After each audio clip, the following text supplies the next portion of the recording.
Pag ikaw nasa mid at gumanon ka, oh no! Magtitingin na sa'yo lahat ng tao. COVID ba yan? What's up, MENGSTERZ? It's your Manang Menga here and welcome back to our channel. Before we start, kung bago ka sa aking vlog, welcome to my vlog. Huwag ka nang umalis, dire-diretso mo na yung panunood.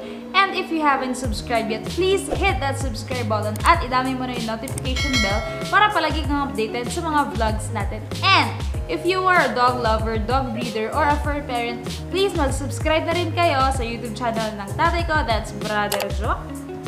And there, he'll show you some tips kung paano mag-dog breed and iba pang mga techniques sa pag-aalaga ng aso. For today's vlog, I want to talk about the new normal. As we all know, kung nanguna ang in-advise lang sa atin ay mag-observe ng proper social distancing, proper hand washing, mag-alcohol at all times kapag hindi kayang mag-hand wash, and observe proper cough etiquette. Wow. Of course, kailangan rin nating magsuot ng face mask palagi. And additional to this face mask, kailangan na rin nating magsuot ng face shield. So for today's vlog, I want to share you some tips kung paano tayo makakapag-adjust ng mas maayos at ng mas tama sa new normal para matapos na agad tong COVID na to at hindi na tayo umabot sa pagsusuot ng ganito. Kasi I swear, kung nahihirapan kayo sa simpleng surgical mask na huminga, what more pa kung nakaganto? Before anything else, ano nga ba yung new normal? Ito yung mga bagay or yung mga practices na kailangan na nating sanayan yung sarili natin at kailangan na nating gawing routine. Yes, magiging malaki yung effect nito sa mga buhay natin dahil majority of all the activities that we do every day involves direct and indirect physical contact. So kahit hindi mo naman nakikita yung taong infected, basta mahawakan mo yung nahawakan niya at contaminated yung gamit na yon, yes, you got it. You got it.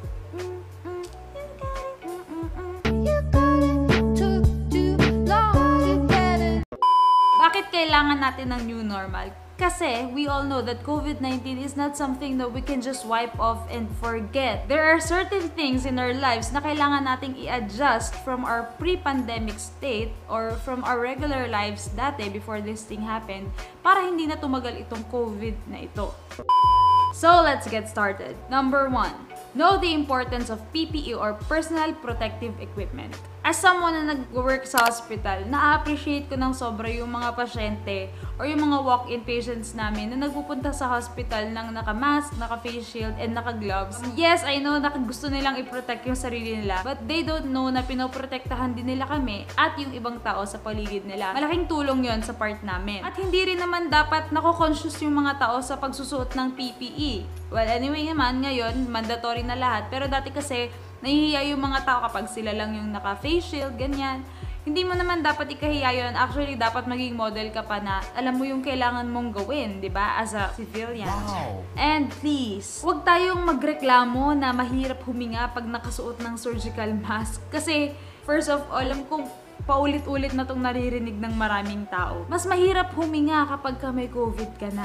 Buti, kung magka-COVID ka, ay makakahinga ka. What if kailangan mo ng ventilator? Mas mahirap huminga ng naka-ventilator. Oh, no. At imagine, yung trabaho ng mga healthcare workers, kailangan naming magtrabaho ng naka-bunny suit, naka-wrap around, doble-doble yung face mask. Ang magiging tulong mo lang is to wear a single face mask. Yun lang. Huwag na kayong magreklamo na, kayanin nyo na lang.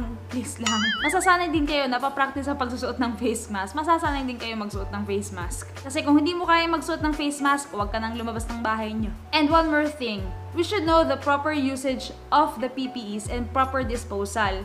Because kahit balot na balot ka, if you're not using it properly, nonsense lang. Sayang yung PPE, sayang yung effort mo, sayang yung pera. And you're giving yourself the false sense of security.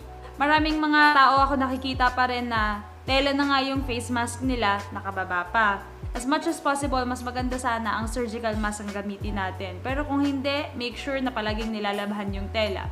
Kung surgical mask ang gamit, surgical masks are designed for single use only. So, hindi siya dapat inuulit. Pero syempre, dahil kulang tayo sa supply, wala kaming choice kundi mag-ulit.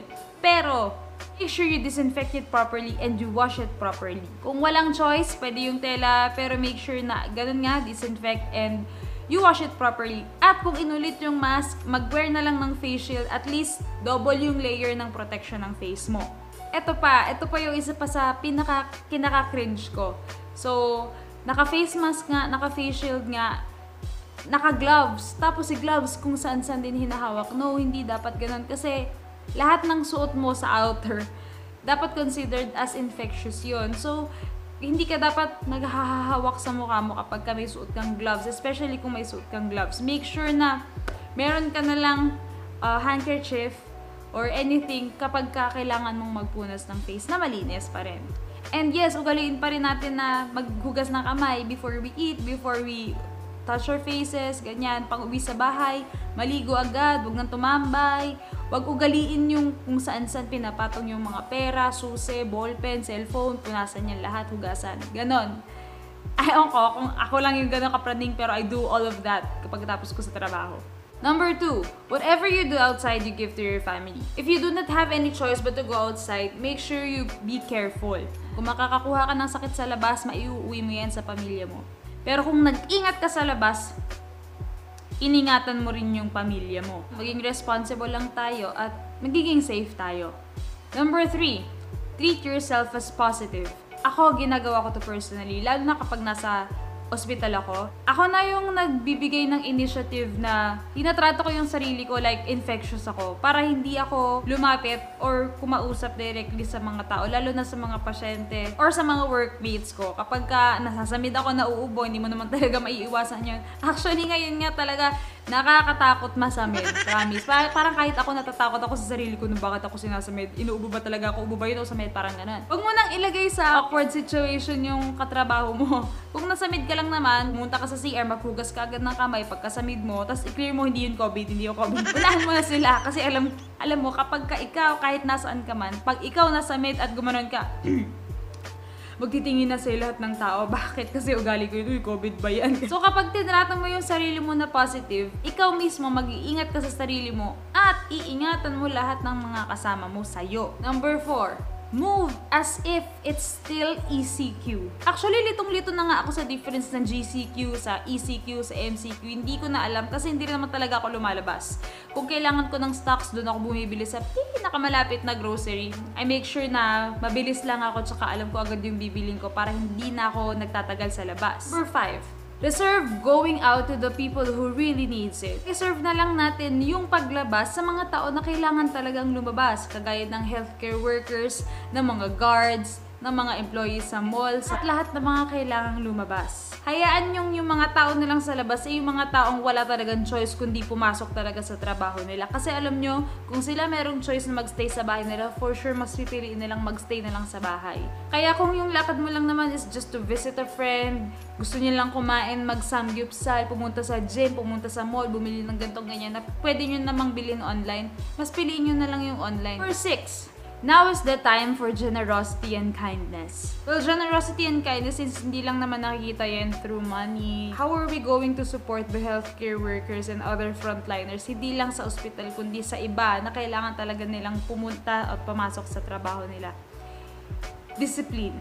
Self-discipline natin. Number 7, iwasan magkasakit, hindi lang COVID iwasan magkasakit or magkaroon ng aksidente. Alagaan ang sarili. Bakit? The last place that you'd want to visit is the hospital.